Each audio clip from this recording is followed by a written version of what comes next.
Congratulations, you've made it to the final module in the CompTIA Cybersecurity Foundations course.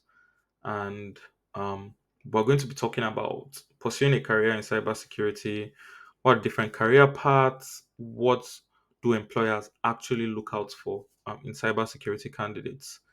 Um, when it comes to cybersecurity, the demand for skilled professionals has never been higher, and yet I'm sure you've heard that at some point. Cyber threats are evolving rapidly, which means the need for people to safeguard our digital assets will also increase. And in this lesson, we'll focus on different qualifications, certifications, and the skills that employers look out for in cybersecurity. We'll also discuss how to prepare yourself for a rewarding career in this field. One thing to keep in mind, the demand is very high, that is true, but it's also very competitive. And the demand is actually for people with actual skills and experience that they can bring to the table.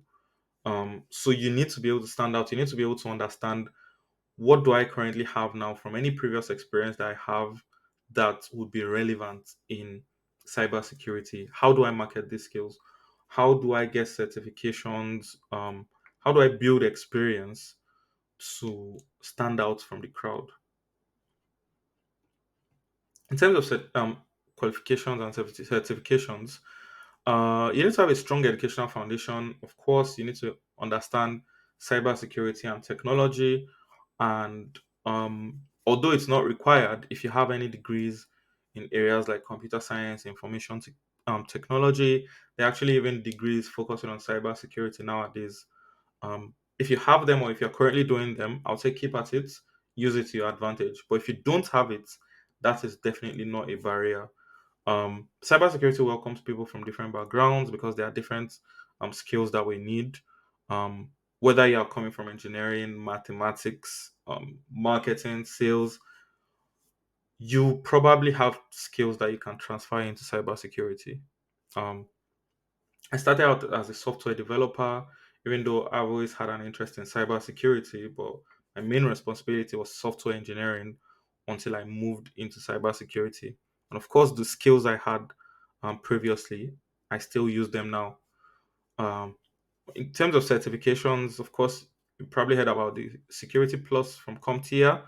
Um, there's the CISSP, that's for more like experienced professionals. The CEH is also one that people do, or it's very wide in terms of like the knowledge that it covers. There's also the CISM, so it just depends on what you want to do. Security Plus is a good starting point. You can also then go into like more specialized ones as you move forward. So, what do employers actually want? Well, employers are looking for people with a mix of technical skills and problem solving abilities.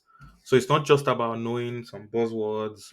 It's not even just about having skills. They need to see how your skills will be valuable to the organization, and they need to see that you can actually solve problems. They would also, especially in interviews, they would want to test your communication skills. They want to test your collaboration skills. They want to see how you can work with other areas of the business.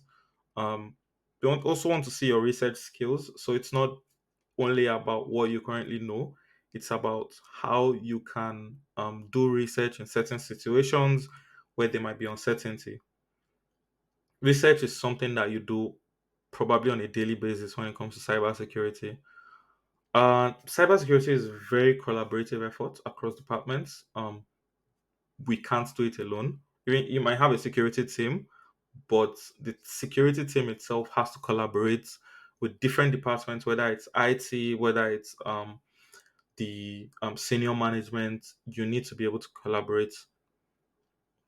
And of course, employers want to say that you are staying up to date on the threats and technologies because cybersecurity is quite fast paced. So, what's the pathway to a cybersecurity career? Well, first of all, you need to gain hands on experience. And this is really non negotiable, right? You need to participate in there's different ways you can do this. You can participate in competitions, hackathons, or even like contribute to open source projects. You can have like your own. lab environments that you practice your skills with. This is very important. Networking is also very important because you never know where the next opportunity might come from. But also engaging with communities, attending events, and connecting with professionals. There's so much to learn. And there's so much value to gain if you are engaging. And it's not just about showing up; it's about participating, contributing, and making yourself visible. When it comes to internships and volunteering, this is also very important because it shows experience that you can put on your CV, but it also shows that you have the initiative that is needed in cybersecurity. When it comes to continuous learning, it's also very important. You need to stay updated. You need to continuously update your knowledge and your skills. There's lots of webinars and courses that you can do. There's podcasts that you can listen to, and of course, there's industry publications that you can read. I actually really like podcasts because they're a way to learn from people that have more experience than you do without actually talking to them. You're listening to them speak, but it's almost like they are mentoring you and talking to you. And listening to people talk from a place of experience is a way for you to bridge that experience gap that you have. So a career in cybersecurity offers growth and impact because when it's changing digital landscape, and at the end of the day, you're protecting a business, you're protecting people, and it's a very critical part of organizations. Try to acquire qualifications, pursue certifications, and hone your essential skills. And you need to become a valuable asset in strengthening an organization's defenses.